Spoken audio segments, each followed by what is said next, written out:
Evangelho de Mateus, capítulo 17, versículos 1 a 8. 6 dias depois, tomou Jesus consigo a Pedro e a Tiago e a João, seu irmão, e os conduziu em particular a um alto monte, e transfigurou-se diante deles. E o seu rosto resplandeceu como o sol, e as suas vestes se tornaram brancas como a luz. E eis que lhes apareceram Moisés e Elias, falando com ele. E Pedro, tomando a palavra, disse a Jesus: Senhor, bom é estarmos aqui. Se queres, façamos aqui 3 tabernáculos, um para ti, um para Moisés e um para Elias. E estando ele ainda a falar, eis que uma nuvem luminosa os cobriu, e da nuvem saiu uma voz que dizia: Este é o meu Filho amado, em quem me comprazo, escutai-o. E os discípulos, ouvindo isso, caíram sobre seu rosto e tiveram grande medo. E aproximando-se Jesus, tocou-lhes e disse: Levantai-vos e não tenhais medo. E erguendo eles os olhos, ninguém viram, senão a Jesus. Por que o Senhor Jesus se transfigurou diante de Pedro, Tiago e João? O que vem a significar a transfiguração do Senhor? Que mensagem nós absorvemos desta passagem bíblica? Fique conosco até o final deste vídeo e estaremos revelando à luz da Bíblia Sagrada algumas curiosidades concernentes a este assunto bíblico.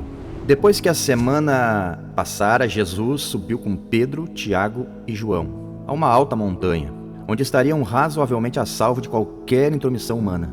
Ali testemunharam os 3 apóstolos manifestação celestial que não tem paralelo na história. Nas palavras de nossa Bíblia, é conhecida como a transfiguração de Cristo. Um dos propósitos do Senhor nesse retiro era orar, e uma transcendente investidura de glória desceu sobre ele, enquanto o fazia. Os apóstolos haviam adormecido, mas foram despertados pelo extraordinário esplendor da cena e contemplaram com reverente pasmo seu Senhor glorificado. A aparência do seu rosto se transfigurou e suas vestes resplandeceram de brancura. Suas roupas, embora feitas de fazenda terrena, tornaram-se resplandecentes e sobremodo brancas como nenhum lavandeiro na terra as poderia alvejar.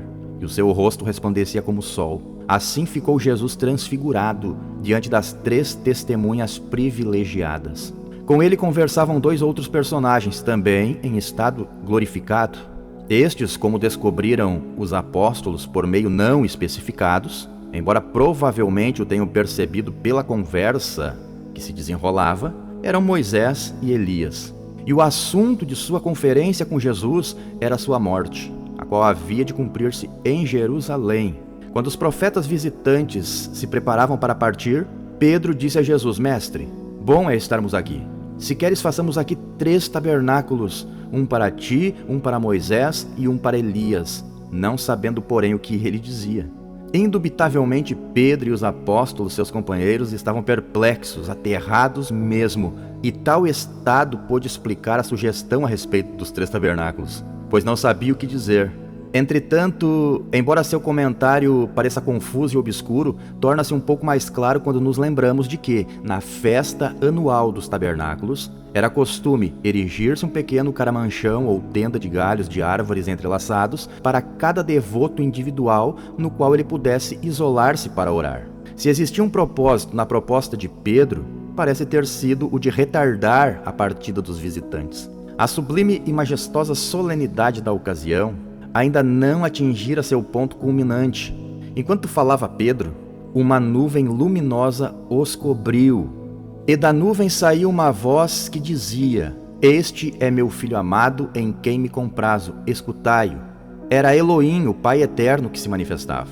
E ao som daquela voz de suprema majestade, os apóstolos caíram prostrados. Jesus aproximou-se deles, tocou-os e disse: Erguei-vos e não temais. Quando olharam, viram que estavam novamente sozinhos com ele. A impressão causada aos 3 apóstolos por esta manifestação não podia jamais ser esquecida, mas foram expressamente proibidos de falar sobre o acontecimento até depois que o Salvador tivesse ressurgido dentre os mortos. Estavam confusos quanto ao significado das palavras do Senhor sobre sua futura ressurreição.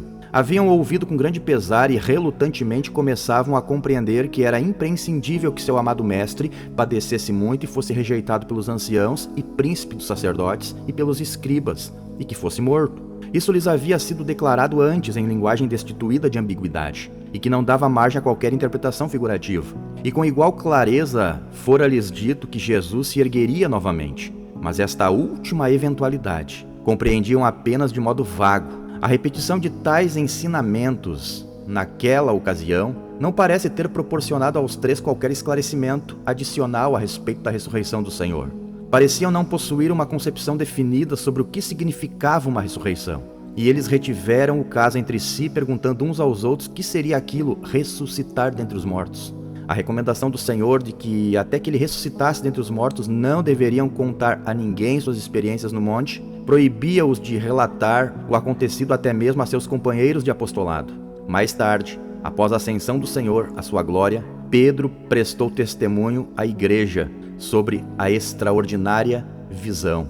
Por que Moisés e Elias apareceram no monte? Segundo algumas opiniões, dentre as mais aceitas, nós temos a seguinte: Moisés e Elias vieram ter com Jesus representando o futuro reino de Deus a ser implantado pela morte de Cristo. Elias, representando os que serão transladados sem ver a morte, e Moisés, representando os que após a morte forem ressuscitados por Deus para a vida eterna.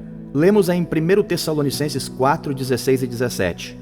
Porque o mesmo Senhor descerá do céu com alarido, com voz de arcanjo, com a trombeta de Deus, e os que morreram em Cristo ressuscitarão primeiro. Depois nós, os que ficarmos vivos, seremos arrebatados juntamente com eles nas nuvens, a encontrar o Senhor nos ares, e assim estaremos para sempre com o Senhor.